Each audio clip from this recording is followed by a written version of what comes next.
Hello दोस्तों, स्वागत है आप सभी का। आज है हमारी टेस्ट सीरीज़ की क्लास नंबर 6। अगर आप चैनल पर नए हैं तो चैनल को सब्सक्राइब कर लीजिए और बेल आइकन प्रेस कर लीजिए, जिससे आगे होने वाली सभी क्लासेस का नोटिफिकेशन आप तक पहुंच जाए।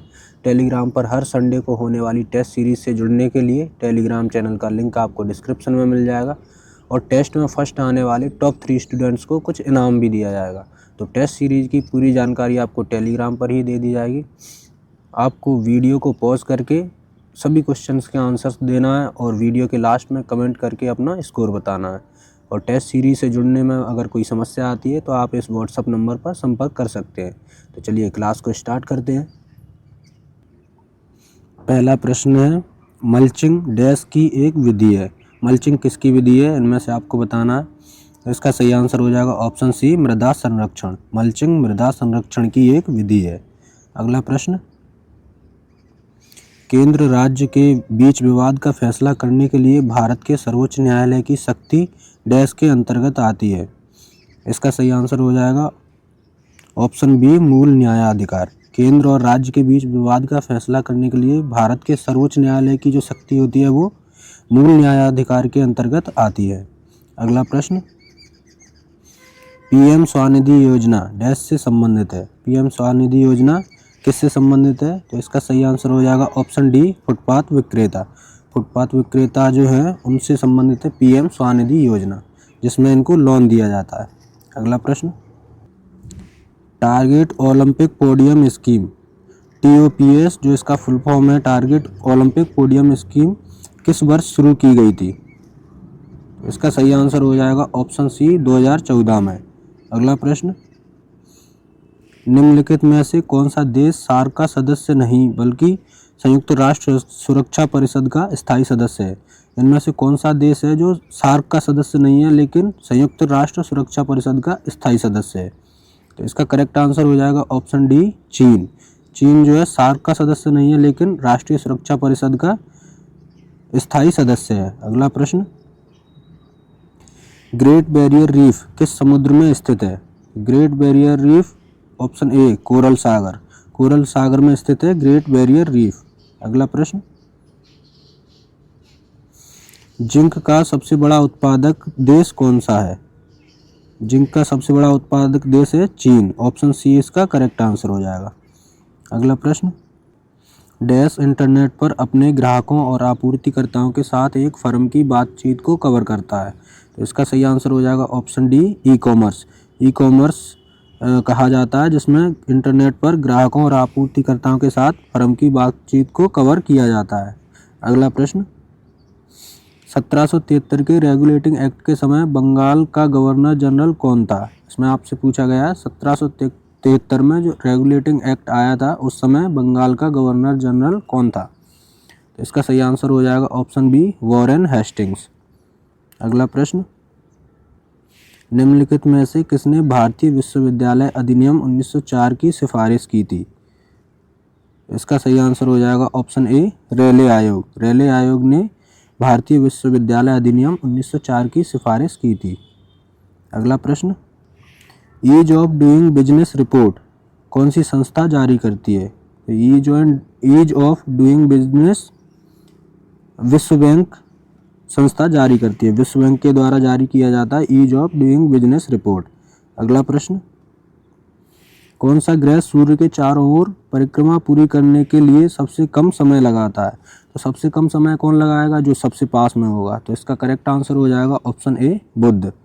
बुध ग्रह सूर्य के चारों ओर परिक्रमा करने में सबसे कम समय लेता है। अगला प्रश्न, नकटा लोकगीत निम्न में से किस भारतीय राज्य से संबंधित है। इसका सही आंसर हो जाएगा ऑप्शन सी, उत्तर प्रदेश। नकटा लोकगीत उत्तर प्रदेश राज्य से संबंधित है। मध्य प्रदेश राज्य से लोकसभा में कितनी सीटें हैं। मध्य प्रदेश राज्य में लोकसभा में कितनी सीटें हैं। इसका सही आंसर हो जाएगा ऑप्शन डी, 29 सीटें। अगला प्रश्न, प्रसिद्ध रॉक गार्डन किस शहर में स्थित है। रॉक गार्डन किस शहर में स्थित है। तो इसका सही आंसर हो जाएगा ऑप्शन ए, चंडीगढ़ में। अगला प्रश्न, पशुपतिनाथ मंदिर भारत के निम्नलिखित में से किस पड़ोसी देश में स्थित है। तो पशुपतिनाथ मंदिर नेपाल में स्थित है। ऑप्शन बी इसका करेक्ट आंसर हो जाएगा। पशुपतिनाथ मंदिर नेपाल में स्थित है। अगला प्रश्न, नागालैंड और मणिपुर निम्नलिखित में से किस पड़ोसी देश के साथ अपनी सीमाएं साझा करते हैं? नागालैंड और मणिपुर ये दोनों राज्य किस देश से अपनी सीमा साझा करते हैं? तो इसका सही आंसर हो जाएगा ऑप्शन डी, म्यांमार से। अगला प्रश्न, प्रशांत महासागर में रिंग ऑफ फायर को डैश के लिए जाना जाता है? इसका करेक्ट आंसर हो जाएगा ऑप्शन ए, ज्वालामुखी विस्फोट और भूकंप। प्रशांत महासागर में रिंग ऑफ फायर को ज्वालामुखी विस्फोट और भूकंप के लिए जाना जाता है। अगला प्रश्न, गीजर की घाटी किस देश में स्थित है? इसका सही आंसर हो जाएगा ऑप्शन सी, रूस में। गीजर की घाटी रूस देश में स्थित है। अगला प्रश्न, लोकमान्य तिलक के नाम से लोकप्रिय कौन कार्यकर्ता और शिक्षक थे जिन्होंने स्वतंत्रता संग्राम में बड़ी भूमिका निभाई थी? लोकमान्य तिलक के नाम से लोकप्रिय कौन थे? तो इसका सही आंसर हो जाएगा ऑप्शन बी, बाल गंगाधर तिलक। बाल गंगाधर तिलक जो लोकमान्य तिलक के नाम से लोकप्रिय थे। भारतीय विश्वविद्यालय अधिनियम 1904 के समय भारत का वायसराय कौन था? भारतीय विश्वविद्यालय अधिनियम 1904 के समय भारत के वायसराय थे लॉर्ड कर्जन। ऑप्शन बी इसका करेक्ट आंसर हो जाएगा।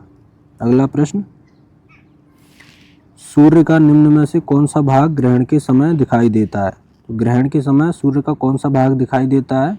इसका करेक्ट आंसर हो जाएगा ऑप्शन बी, कोरोना। ग्रहण के समय, सूर्य ग्रहण के समय सूर्य का कोरोना भाग दिखाई देता है। अगला प्रश्न,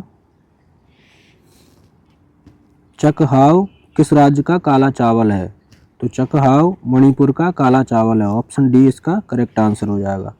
अगला प्रश्न, मिजोरम राज्य की सीमा कितने पड़ोसी देशों के साथ लगती है? तो इसका सही आंसर हो जाएगा ऑप्शन बी, 2 देशों से। मिजोरम राज्य की सीमा पड़ोसी 2 देशों से लगती है। अगला प्रश्न, निम्नलिखित में से कौन सा समुद्र आर्कटिक महासागर का हिस्सा नहीं है? तो ऑप्शन डी इसका सही आंसर हो जाएगा, तस्मान सागर जो आर्कटिक महासागर का हिस्सा नहीं है। बाकी ये सभी बेरेंट सागर, लाप्टेव सागर, व्हाइट सागर ये सभी आर्कटिक महासागर के हिस्सा हैं। तो चलिए आज की क्लास यहीं पर समाप्त होती है और आपको कमेंट में अपना स्कोर बताना, आपने कितने क्वेश्चन सही किए हैं। और टेलीग्राम पर होने वाली टेस्ट सीरीज़ से ज़रूर जुड़ना है, जिसमें आपको इन्हीं वीडियोस में पढ़ाए गए क्वेश्चंस पूछे जाएंगे और उसमें फर्स्ट आने वाले टॉप 3 स्टूडेंट्स को कुछ इनाम भी दिया जाएगा। तो टेस्ट सीरीज़ से ज़रूर जुड़ना और ये वीडियो अपने सभी दोस्तों में शेयर कर दीजिए, जिससे जितने भी आपकी पहचान के जो दोस्त हैं और आसपास जो पढ़ने वाले हैं, गवर्नमेंट एग्ज़ाम की तैयारी कर रहे हैं, वो सभी उस टेस्ट सीरीज़ से जुड़ सकें।